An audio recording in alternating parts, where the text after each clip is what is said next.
time that like Coaching the Confidence is Tuesdays at 2 o'clock, and click here just on the roundup. I don't know. That's a great idea. I'm happy to do that. Our feedback. I know, talking to Deb, and I see Helena is. Yes. Who else is here? And Deb. I know Deb Ritchie was talking about that you read the synopsis. Did anybody get through the book or start the book or read the book? Listen, if you listen to the book, that's what I did. I listened to the synopsis to see if I really wanted to read the book, and I thought the synopsis was good enough for me anyway to carry me through to what I wanted to learn about it.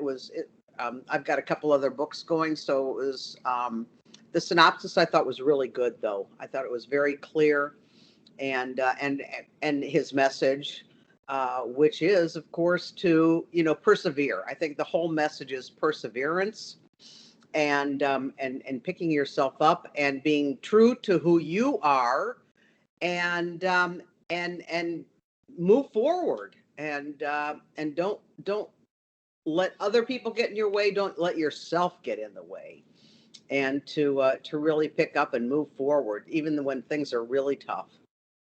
To believe you can do it. That is it. And there's different quotes and stuff that he's got here. Helena, did you get a chance to read the book at all or listen to it? Hi, can you hear me? Yep. Yeah, I have issues with my headset. I don't know why. No, unfortunately, this one I had not a chance. No. Okay. But I'm still here to hear like all the comments and see. I love it. Maria is also here. Maria, did you get a chance to listen to the book? No, I'm the same way. I'm on here to listen today. All right, all is good. Listen, we can all listen and still contribute. I think that this is, to echo, Curtis, what Deb was saying. So one of the coolest things, and the reason why Curtis and I wanted to pick this book, was because it's all about getting your mindset right for 2021. And he's not a realtor, which we kind of like, because sometimes, I don't know about you guys, but sometimes I don't like hearing other realtors talk. Sometimes I want to hear somebody else, like inspirational as well. So we loved about David is his book is really about the human ability to persevere and to remember that we are all capable of so much more than we give our own selves credit for. Like, so many of us hit those roadblocks, I just can't do this. I can't make another call. I'm not going to get to that next million in volume. And we're our own worst enemy in that. And against all odds, David Goggins kind of shows how far you can actually push your mind and your body sometimes, because some of us, like Maria's out right now, probably on showings. Like, we all know, I remember like the busiest day I think I had 28 showings in one day. And your body's like going to break down. You're like, I can't eat. I was so dehydrated because I also know I wasn't going to be able to pee anywhere. So it's like no water, no food, like trying to find parking. And you just like get so defeated and you're like, I could never do that again. But guess what? We all go do it again, So that's what I really loved about this book. Yeah. I think he always said the only way to fail is to quit. And then that's so true. You don't really know what your ultimate potential is until you've tried it. And when you get to the bottom, you've still got more. He was just like, he goes through. He was a Navy SEAL. And he had to go through Navy SEALs training 3 times to actually get into Navy SEALs. And the last time, you can only do it 3 times before you're not allowed to come back. And the last time he did it, he actually did it on 2 broken legs. His shins were actually broke, and he just kept going. So, he endured, pain that most people were like, is just unfathomable. But if we kind of look at it towards business, I think Barbara Cochran also says kind of the same thing about real estate agents. When you fail, it's not that you failed, it's that you got back up again. It's how you get back up and recover. I love that. I forgot who it was, but it was a talk show host that asked a celebrity athlete, what was their biggest learning moment, and I learned more from my failures than I did from my successes. My successes were more like, oh, good for you. I did it. And they were like, no, I learned more when things went sideways and I was able to either recover, regroup, or start again, or, just go in a different direction, but continue on. I kind of love it. There's, one of his, he says, if you have to build you have to build calluses on your brain, just like you'd build calluses on your hands. Callous your mind through pain and suffering. Because he was like, when he started at the gym, he was also huge. He was 350 pounds. And he had to lose 105 pounds in 3 months. And he did it.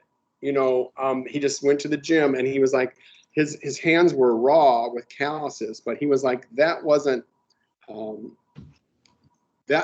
calluses that he had to make. He had to callous his mind. He calls it taking souls. And I don't know, that kind of just resonated with me, just that never-ending, continuing fight to succeed. There's other chime in. In order for me to be the person that I wanted to become, I saw myself as the weakest person that God ever created. I wanted to change that into being the hardest man ever created. And he always, like all of our books, seem to like to have that theme of why we do what we do. If you don't have a strong enough why, you get, I think, defeated. I think you kind of mentally aren't prepared to continue on. But I also don't want to preach here. I'm going to go through here and look for some different quotes. Does anybody, while you do that, Curtis, does anybody have kind of like their own David Goggins example, especially if it is real estate related, but even if it's not? Because I think that's like one of the things that we're hearing from you guys all out in the field, right, is that it's like very exhausting at this moment. You've either got so many buyers and there's no inventory, or you've got inventory that's not moving because it's been sitting since August or September of last year, and that's very frustrating as well. So I'd love to kind of hear, what are we learning from some of like the quote unquote failures, right? What other people might look at and say like, this is almost a failure for you, but it's not. We can like learn and grow from it. And also just what general challenges you guys are having right now that we can apply Goggins' logic to and help solve for you.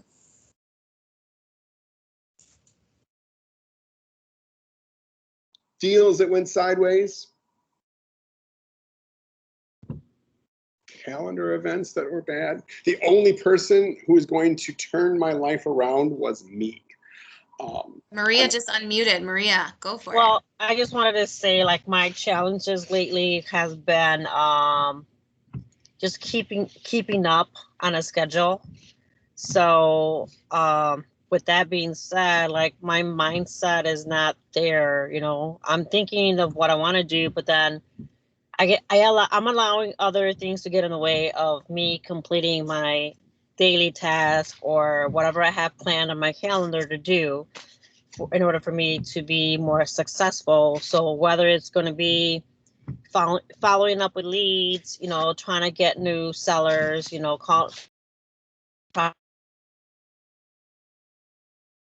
so I've just been distracted with other things. So yeah, my mindset is kind of whacked lately. I think that's like a very real feeling for everybody. And I feel like we've all been feeling that way. And usually, I don't know about you guys, but usually that like new year, new me feeling lasts a lot longer. And I feel like it's only January 25th and I'm already like swamped, overwhelmed, because it kind of feels like 2020 never ended. Like we're just in the 13th month of last year and headed into the 14th month.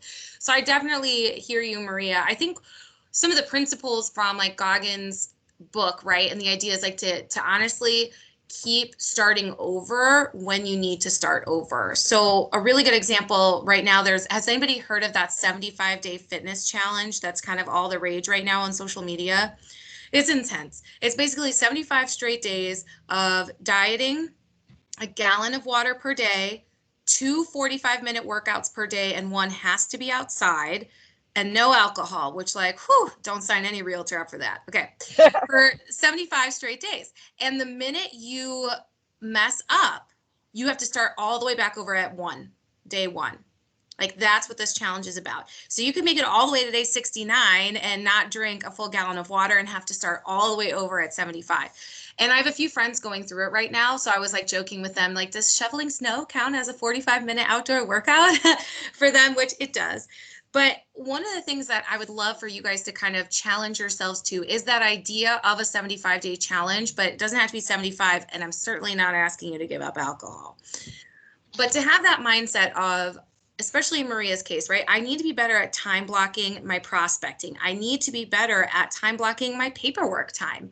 Because like, if I don't get my paperwork in and it's my listing, like that's an IDFPR violation, right? Or earnest money can't be held if I haven't turned in contract. Or frankly, I don't get paid if I don't turn in that HUD and check on time. And then my clients, right? 80% of my business, like Leah and I were going over last week at Coaching and Confidence, 80% of your business should come from your sphere. But if we're not taking time to daily, weekly, monthly connect with those members of our sphere, where's 80% of our business going to come from? So my challenge would be to take that mindset. David Goggins tried 3 times the same thing, right? And his workouts leading up to getting into the, not the reserves. Curtis, what was he in? The SEALs. He was in Bud's training. SEALs. Was all the same, and he got knocked back to square one every single time. So for you guys looking at right now, not Monday, I'm going to start Monday, like right now, how can I start tomorrow with a time block schedule that's going to ensure that I give myself time every day to prospect my sphere? And maybe maybe it's after hours, like maybe it's 7 o'clock to 8 o'clock at night that I'm like messing with my paperwork, whatever it might be, and push yourselves to stick to it. And the day that you mess up or don't stick to it, start your count over again. Just that same mindset, right? Think of it as like that in factories, they have days without injury. Have a days without, messing up or something, and keep a tally so you can see yourself, so that you can really be like, wow, I've done 4 days of this. Like that's huge, especially if you haven't been doing it. Wow, I'm at day like 27 of this. Like I've got to push myself. Can I get to 30? Right? I'm at day 35 of this, and really push yourself to stick to that time block. You guys all know that I help strategically grow the company. So while you guys are out prospecting for clients, I'm prospecting for agents. And if I don't have that time block in there, it doesn't get done. And I have requirements that people above me double check on. So I know like, oh my gosh, I'm going to get like my butt chewed out. You guys have to remember that you might not have a Yub and Rebecca looking over your shoulder going, how come you haven't done this? But you all have your bank accounts. You all have your mortgage or your rent payments going like, come on, like, let's see you work a little harder. You have that dream home or, that credit card you're trying to pay off. So that would be my challenge for you guys. And if you have questions on time blocking, Leah or myself and Curtis are happy to like do a quick 30-minute coaching with you on it. My calendar is like, it would probably make you all cry with how much is in there, but it's because I literally time block my prospecting. I time block catching up on emails, and I color code everything, because for me, when I look at my calendar, I need to see the colors because I'm looking for colors before I'm looking for what it is. So I know, for example, Coaching confidence is orange in my calendar. So I know exactly, quick look at my calendar, I have that. My prospecting time is yellow. My meetings with you guys, right? When I have one-on-ones, that's all pink. So I can look in 1 week, look and see how many people, how many agents am I meeting with this week for coaching? And that's a quick thing. Oh, I've got 7. Okay, that's a lot. Now let me focus on each one individually and prepare myself for it.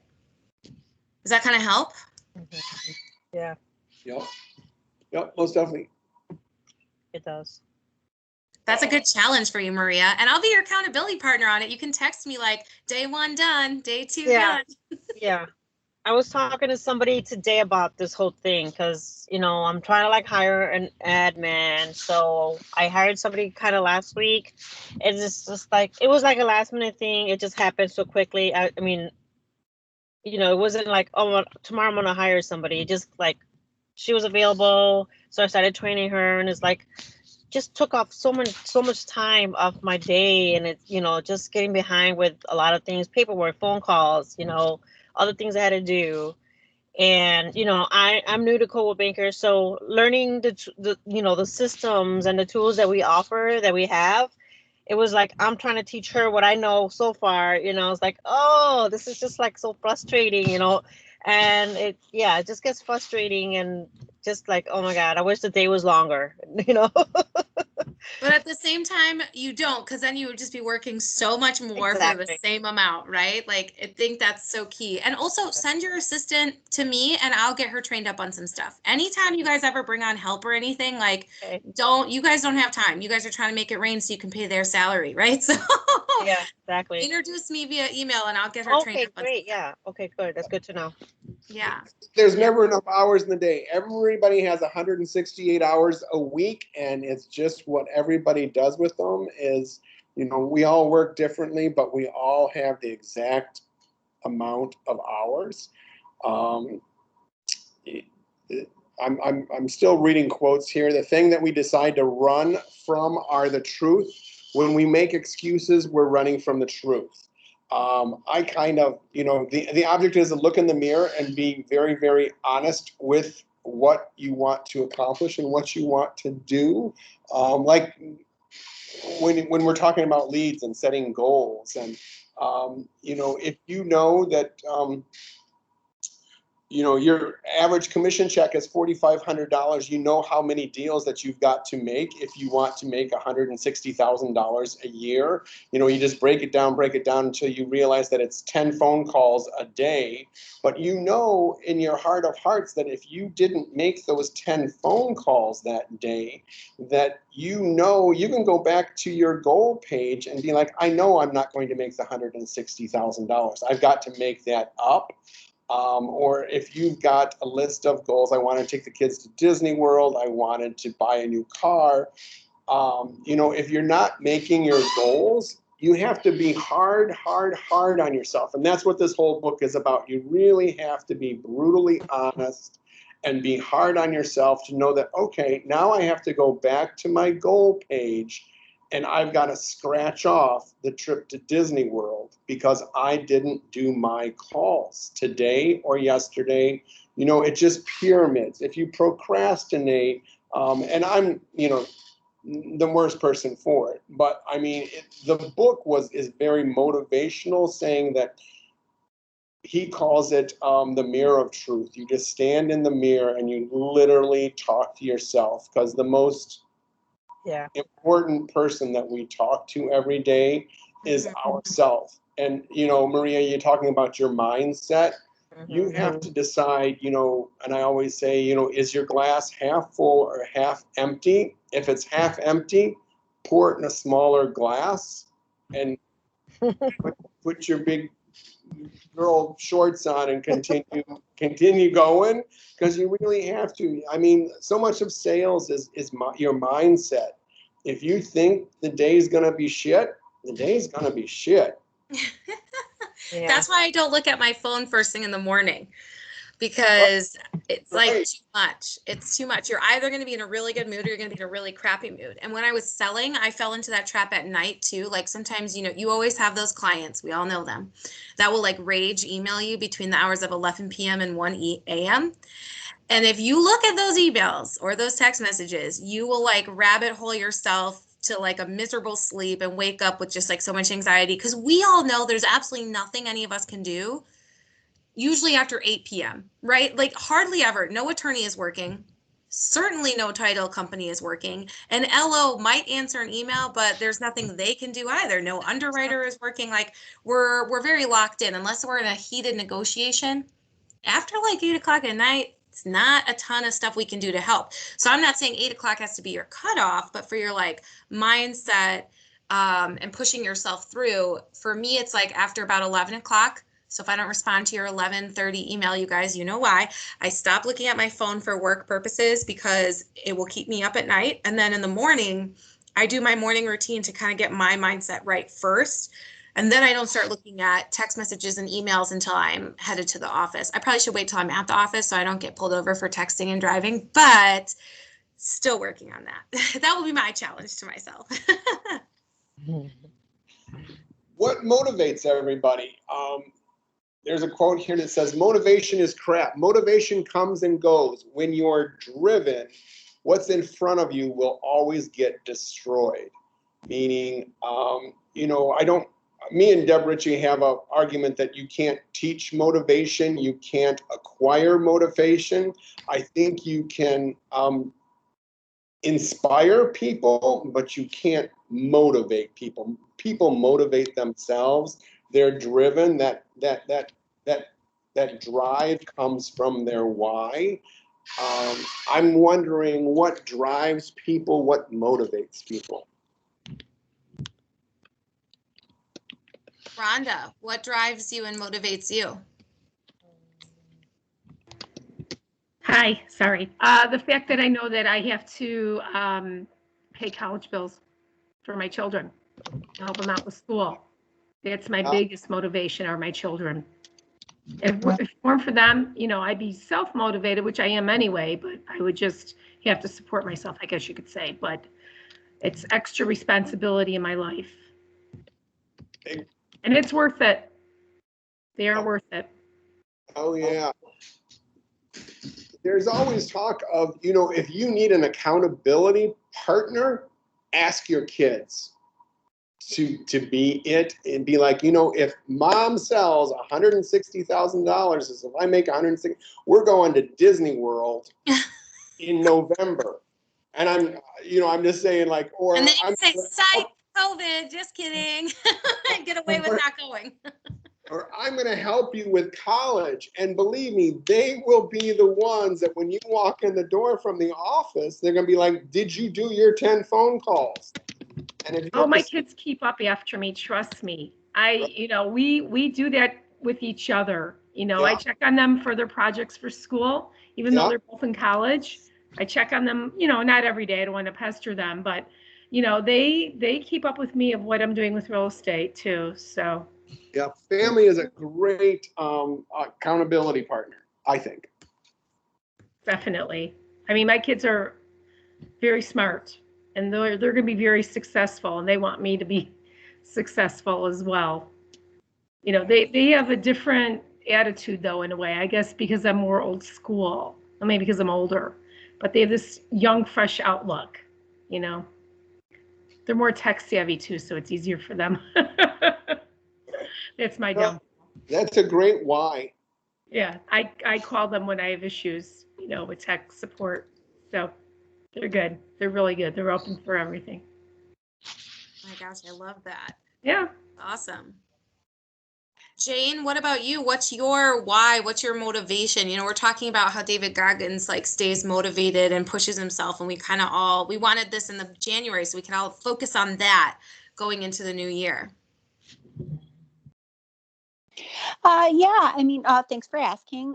So I guess when it comes to like my clients, obviously it's like I don't want to let them down. So, do unto others as you would have them do unto you, like golden rule. So you're trying to help them achieve their goals. So, you have to be there for them and do the things that need to be done to help them.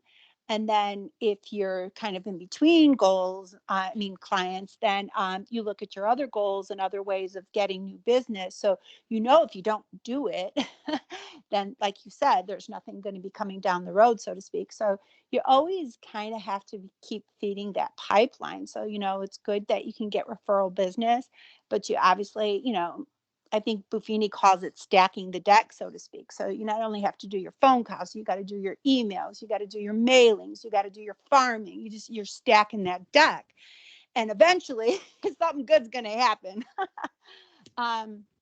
So yeah, so if you don't do anything, nothing's going to happen. So if you want to build a good business, if you want to have that steady income, nothing's going to happen without you. As a good person told me once, I was lucky enough to see Joan Rivers before she passed away, and in her business she said it was a do-it-yourself business, and that's exactly what real estate is. It's a do-it-yourself business. Even though we get support, nothing's going to happen unless you do it. So that's my why. I love that. I think that's one thing Curtis and I know Leah for sure. It's like you can come to as many trainings, as many coaching sessions. And I have some new agents that I actually have to say, like, I think Rhonda, I've told you, like, take a quick break because you're going to be burnt out from like everything we have. It's so good. Such great concept. You got to take a break, not only for your sanity, but because you have to give yourself time to be actionable with what you're learning. Putting things into action, because again, you could go to all of our coaching and confidences, you go to every single one of Leah's trainings about how to prospect, how to leverage in touch, how to leverage clients for life, but if you're not then actually doing anything with that information you're learning, nothing's going to happen for you. So I think that's awesome, Jane. I think that's so good. Yeah. Maha, what about you? What's your why, your motivation? Oh, well, as you know, I'm not the breadwinner of the house. So it's not money that is motivating me, even though money is nice, But as I stayed at home for 16 years raising my twins, and I wanted to try real estate. And let me tell you, how many times I thought of quitting because I found it to be too hard. It's not an easy business. And I felt really lonely at times doing it too. But every time I try or I think of quitting, then I stop and, I tell myself, I don't want to fail. Quitting is failing. So for me is just resisting that, temptation to quit. So that's what always motivates me, because I don't want to be a failure, not in the eyes of my kids, because if I quit, my kid's going to look at me like, oh, okay, because that job was so difficult, she quit. So we can quit too if we face any difficult situation. That's what keeps me going, really. It's still hard, but, I don't want to fail. I don't want to quit, That's what David, when we started this today, it was the only way to fail is to quit. Exactly. And, he goes on, and this is kind of what Maria and what everybody's kind of been talking about. And this is a quote, so don't slap me, but it says, every time I get poopy pants or the woe is me mentality, or I start to think, man, life sucks, I go into my cookie jar and I pull out a memory to remind myself that I'm a fucking badass. I put it back in the cookie jar and I remember who I really am. So whenever you're kind of getting down, when you're getting beat up, if you reach back in your memory and go like, well, I got through that, I can get through this, or this happened to me before, I know I can do it yet again. I just kind of love that, he literally kept the cookie jar of the great things or the things that he succeeded in. And then when he was feeling defeated, he literally went to the cookie jar and pulled something out and read it to himself and was like, today's not that bad. I can get through this. Or sometimes, I think I'm having a really shitty day. And then I think my next door neighbor is going through chemotherapy for the 4th time, and she's happy as a clam just to be here today. And I'm like, I have nothing to complain about. What my little baby problems, because I had a bad inspection because I need to get the HVAC system cleaned, and somebody else's, there's just, you got to put things in perspective.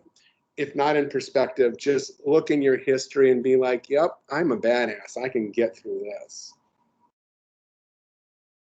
Yep.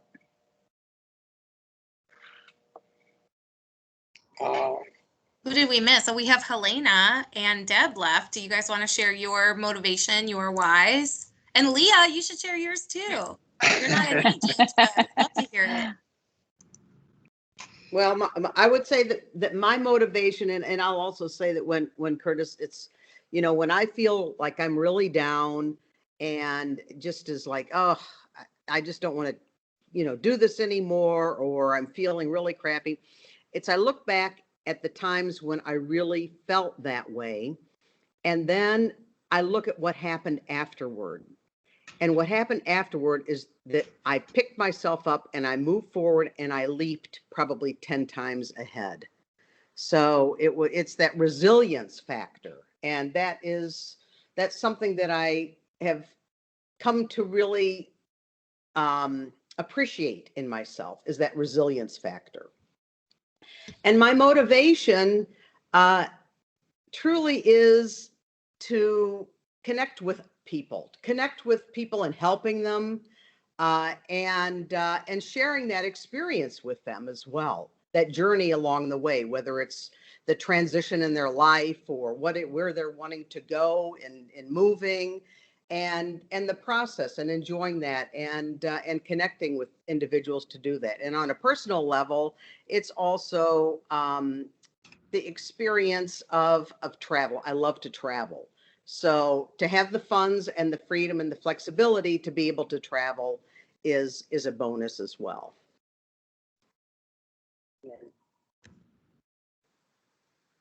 And sometimes it's just knowing that you're comfortable being uncomfortable. You kind of have to step outside the box and be like, when you're challenged, that's when you're growing. If everything is good, if everything is, you're static, your life is, you're not challenging yourself. I think it's always good to shake it up, to do something different, even if you fail at it, or mostly if you don't want to do it. They always say, like in real estate, the people who succeed are the ones that do the things that other agents don't want to do. If you're doing something that you don't want to do, I would probably say you're doing the right thing. I'll go ahead and add to the conversation, Curtis. Can you all hear me? Yep. Okay. Just to point out your mention on perspective. I was walking from the store this morning before work, and a friend, I was on the phone, and he said, I feel bad that you have to walk in this weather. And I said, it's not that bad. I can walk, I'm close by. And I was walking past a person that was sleeping in the weather. And so I put that in perspective to him. And I said, well, at least you're not sleeping under a viaduct. He said, well, sometimes it's good to put things in perspective. And it really is, because although I'm walking home. Yeah. So that is something to keep into perspective. My motivation for this year is retirement. So that's what I've been thinking a lot about. And everything that I do is in alignment with that. And part of that is I was going to order what I needed from the store. Then I said, no, I'm not going to order it. I'm going to save some money, but I'll Uber. But I didn't Uber. I walked. So everything that I do in terms of saving money is in alignment with those retirement goals. So I do want to commend all the agents on the call for continuing to work in real estate, because it is a challenge. And I meet with agents every day and I hear the challenges. So I do commend you all for not quitting and moving ahead. But yeah, that is my 2 cents. I love it. So I guess I'm the one missing. So obviously, can you guys hear me? Yeah, yeah. Okay, so obviously money is a big motive. Um, Now, like you're saying, like you said, Curtis, it's not fun to do the things you don't like to do. That's for sure.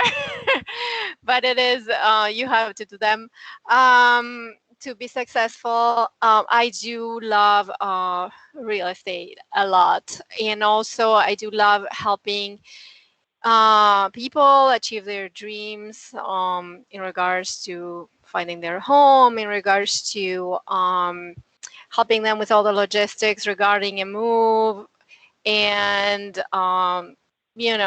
everything regarding the process. So that also, I mean, it makes me really happy when I can work with a client, and as well as sometimes even with friends, and helping them with that is part of it too. Right.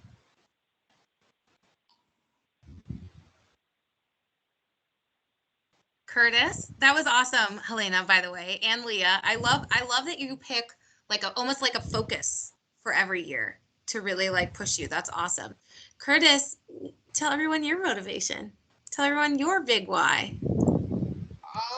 My why is kind of, I use it for everything. My why, it's changed as I've gotten older. I'm not married. I don't have kids. So you kind of start to think like, did my life matter? Did I make a change in anybody? So that is my why, is that I want to inspire people to make memorable, positive changes in their life. So maybe when I'm gone, people are like, oh, remember that funny guy that sold us this house? We raised all 3 of our kids here. We would have never bought it if it wasn't for Curtis. That's really it. It's kind of simple. I just want to make positive, memorable changes in people's lives. And that comes down to like, something as small as like this little book club. You might read this book, and it might be the catalyst. It might be the trigger that kind of said, God, if that guy did that or went that life, I can do this. I can have a thicker skin. I can, I don't have to be afraid of my reflection in the mirror. I don't have to be afraid to try something new. What's the worst could happen? I fail. At least I tried it. I did it. Like we keep saying the only way to fail is to quit. Um, so that's my why, is to inspire people to make a change, whether it's small. Eat the elephant little by little. That's what I like.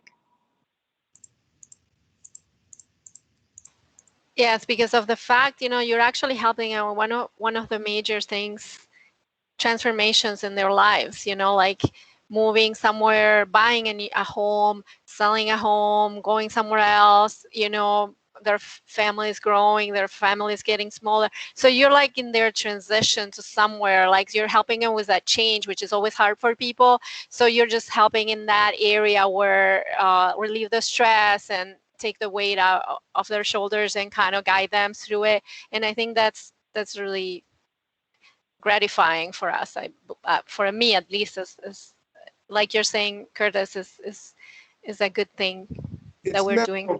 Yes, you're really making a difference in somebody's life. They might only do this. They might only buy a house maybe 5 times in their entire lifetime, or maybe only twice. Some people are in their house for all their life. And if you do it right and you stay in contact with them, they will remember you forever. If they don't buy another house, they're going to say, oh my God, we work with Jane. She was knowledgeable in the neighborhood. She knew everything. She knew the floor guy. She knew the inspector. She had a great attorney. whatever it is, maybe they don't buy another house with you, but they are going to refer people to you because you made such a positive change in their life. I mean, you really did change their life. I love it. And Curtis, I also like to mention there is a 3 or 5 year purchase anniversary campaign In Touch. I encourage agents to, if you close out a client, add in that purchase date. So set that campaign up and you're top of mind without even thinking about it. Birthday campaigns are also available. So just those small touches really matter, especially to past clients. It really does. It's a great way to stay in contact with people. And the iProspect, the drip campaign that you're sending to people once a month, it's not real estate centric. It's just a nice way to, because people, they're going to be like, why are you sending the open house flyer? I just bought a house from you 6 months ago. I don't want to buy another damn house. But if you're sending something that is of value, of maybe a Toys for Tots drive or something like that, it's just a way to reach out and touch them and remind them, like, oh, and if you know of anybody looking to buy or sell this year, please think of me. It's just, it's not real estate centric. It doesn't have anything to do with real estate. It's just a great way to stay in contact. And especially if you're on Facebook and you see somebody's kids having a 10-year-old birthday party, don't like them on Facebook. Reach out to them and give them a call, or send the little kid a birthday card in the mail. Nobody sends snail mail anymore. It's just a really good reason to reach out to our clients.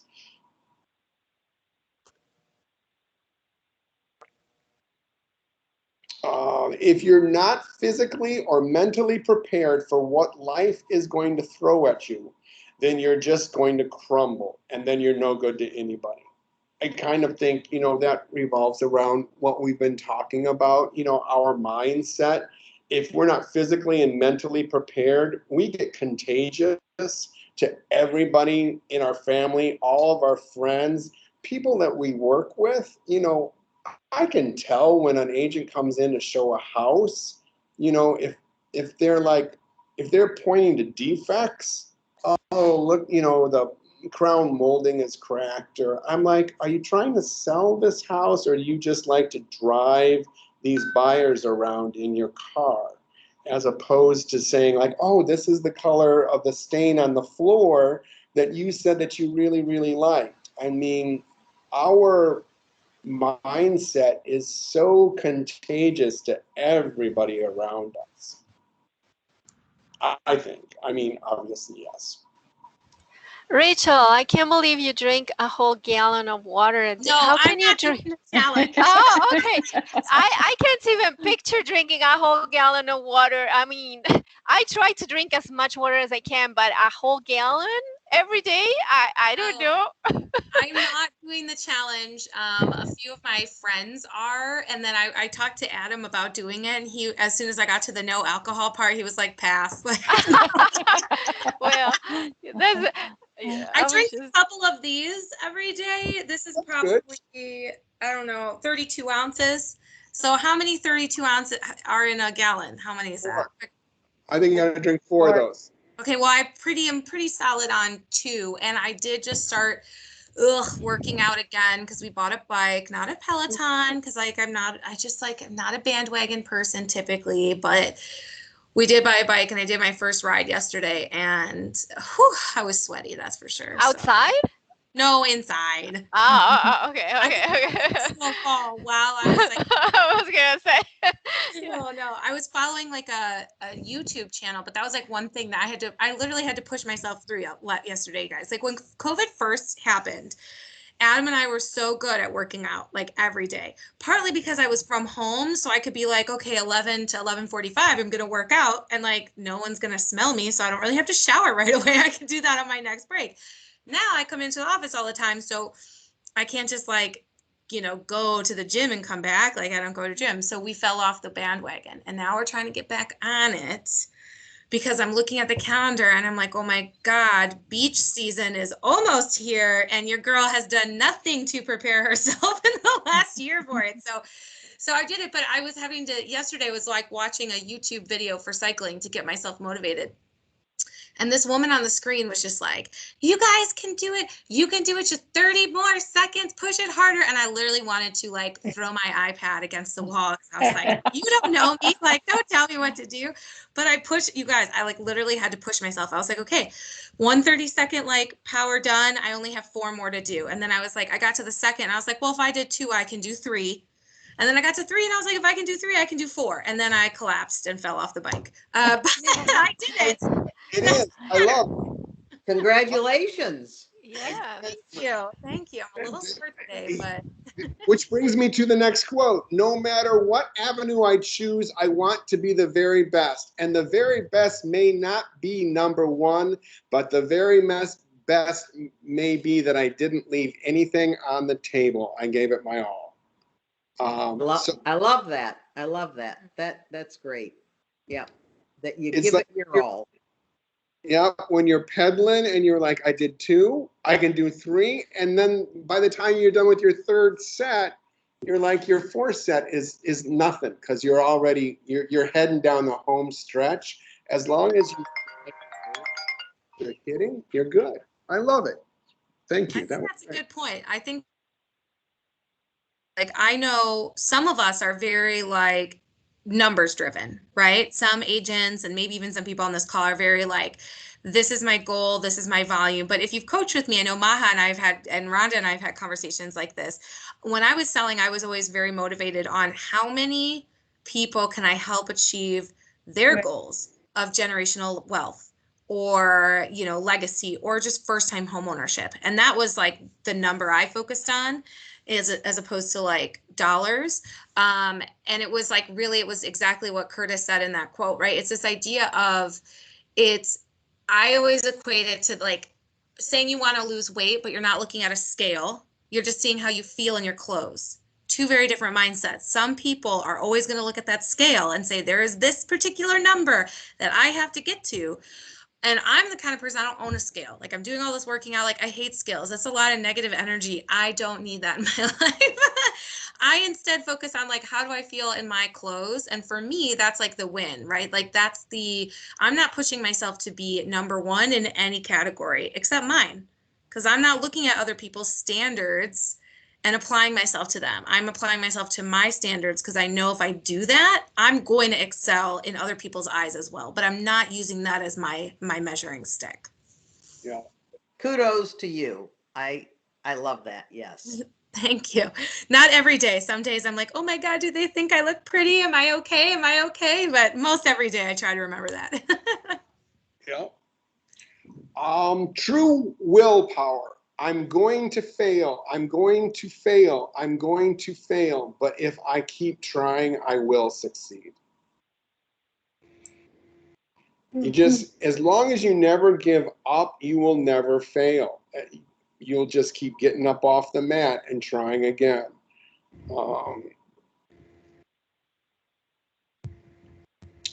My happiness is my reflection on the suffering during my journey and knowing that I will never quit, nor was I guided by anyone on this earth. I'm not sure what all that one meant, but it's getting back to like, this guy just kept going. When he was in such pain, he used his pain. He used his, it almost fed his ambition. His failure, his pain is what kept him going. And he's hugely successful. I mean, he tours all over the country now. And to think he came from a family that his dad just literally beat the crap out of him every day. I mean, it was really a sad childhood, but I mean, he didn't have an easy life at all, and I think that's how he ended up being a Navy SEAL that just kept going. And I see some agents, Curtis, meet with that quit before they even get started. So they may want to target inspired or some type of niche, and we'll put together, or I'll put together an aggressive plan. And the next time we meet, they're backing away, maybe because of the work or they're afraid of failing. So at least try, be consistent with it. And if you fail, at least you tried. Right. I mean, that's always that cartoon. It's this guy who walks up to the pearly gates and he wants the saint to let him in the pearly gates. And then there's the guy that runs up to the gate and he's beaten up and he's bloody and his clothes are in rags. And all he is saying is, I want to go again. I want to go again. It was like I lived my life to the fullest, and I gave it my all, and I'm not looking to. I never look for the easy way. I want to go again. I want to go again. It was such an exciting life. A lot of us don't know about another world that exists for us because it's on the other side of suffering. That's the real growth in life. So once again, I think he's getting back to, if we're not suffering, if we're not uncomfortable, there's no growth in our life. So, I think me and Deb Ritchie always talk about, challenging ourselves or doing something different. Sometimes it's kind of like, maybe we don't feel like we don't follow through with everything, but we try. We try new things, and I think that's all right. What do you think, Ms. Deb? Yeah, I mean, I do believe that I'm not, I mean, I don't resonate with this book because I am totally the opposite. I'm more about creating flow in life, not beating myself up. And to me, that works a lot better. And for my clients, it works a lot better. But everybody is different. And, we're all put down here on this earth in different places, different circumstances. And so, but I do agree it's about trying something. If you really want to grow, at least for me, I can only speak for myself, that I like to grow. I like to try different things in my life. And I do, move forward in them, and then I will incorporate what I've learned and then move and maybe morph into something else. But yes, the idea of growth, I think it's about growth, personal growth, professional growth, relationship growth, and spiritual growth, and just constantly be growing as a human being. Change. We're kind of winding down. Here's a quote. We are all great. No matter if you think you're dumb, fat, been bullied, we all have greatness. You've got to find the courage. It's going to be hard. Work, discipline, and non-cognitive skills. Hard work, dedication, sacrifice, that will set you apart. And it all gets back to do what other people won't do, and you will be a success. You have to be willing to do what others won't. Work for the next 20 years really, really hard so you can spend the next 30 sucking Mai Tais out of pineapples as you float in the pool. Mai Tais? Is that your...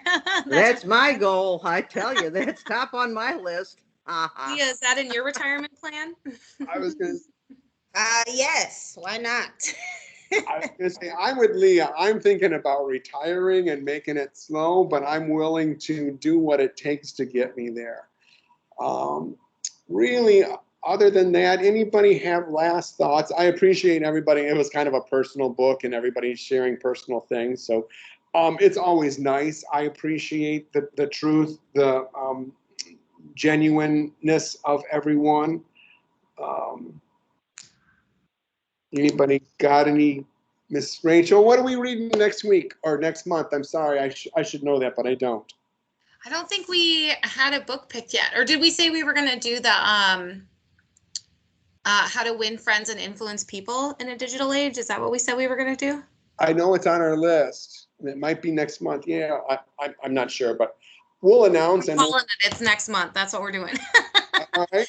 How to win. Actually, I have a copy. I have one copy in my office. The first person to visit me while I'm here can borrow it, but it's, I realize it's backwards to you guys. It's Dale Carnegie, How to Win Friends and Influence People in a Digital Age. It's actually like a very popular bestseller book. He has like his original is How to Win Friends and Influence People, but we thought the digital age one, since 100% of everything is happening online for sure. So we thought this one would be a little bit better for you guys, but it's really all about how, again, keeping in line with that sphere of influence, right? Keeping in line with, I'm at an open house and I have literally 2 minutes to make a connection with this stranger. How am I going to do that in a way that is going to make them loyal to me and want to work with me? Like, that's what his books are focused on. So this one is very, I'll say, pretty real estate specific. Don't you think, Curtis? His writing, which I think will be good. It's kind of alternating. Yeah, most definitely. Awesome. So that'll be next month. Oh my gosh, I'm just like going crazy, Curtis. Can you guys believe it's already like going to be February? We have our office meeting next week. We've got power hours the week after that. We're just like rocking and rolling into 2021. And I don't know about if everybody prefers to read, but I am such a fan of Audible. I get all these books, everything that we do, and I'll like go downstairs and I'll do my little Jane Fonda workout, or I'm doing laundry or whatever I'm doing, and I just listen to books constantly like they're podcasts. I can go through a couple books a month easily, just by listening to them. And this one on the David Goggins book, this was the second time I listened to it. And a lot of the Audible books are, this is kind of a plug for Audible, but like they do interviews with the author throughout the book. So not only do you get to read the book, but he's kind of talking you through it, or they give you a backstory of where the idea came from. Audible is, I don't know, I'm a huge fan. I am too. I love the audibles. They just, they just allow me so much more flexibility. I'll be in the car, or I'll be doing something or doing something that isn't so, mindful that I have to think about it. Yeah. Yeah.